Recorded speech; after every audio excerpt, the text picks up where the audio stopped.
Барша қазақстандықтар көріңіздер, сақ болыңыздар. Сәлеметсіз бе, қымбатты көрермен, арнамызға қош келдіңіз. Әлемде және Қазақстанда болып жатырған соңғы жаңалықтарды алғашқы қатарынан білгіңіз келсе, арнамызға жазылыңыз, лайк басуды ұмытпаңыз.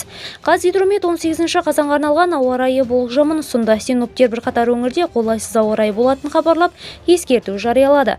Ақмола облысында оңтүстік-шығыстан жел соғады. Облыстың солтүстік-батысында, шығысында екпіні 15-20 миллисекунд. Жамбыл облысының солтүстік-шығыстан жел соғады. Облыстың оңтүстік-батысында, солтүстік-шығысында, таулы аудандарында 15-20 миллисекунд күтіледі.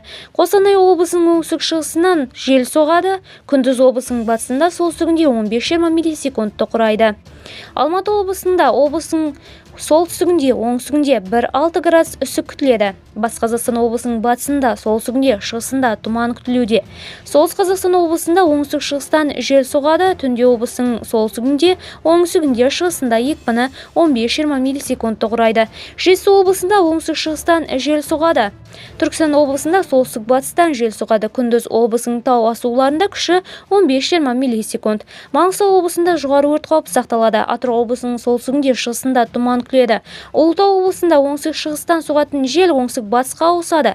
Қарағанды облысында оңтүстік-шығыстан жел соғады, екпіні 15-18 миллисекунд. Қызылорда облысында солтүстік-батыстан жел соғады. Күндіз облысының батысында күші 15-20 миллисекунд.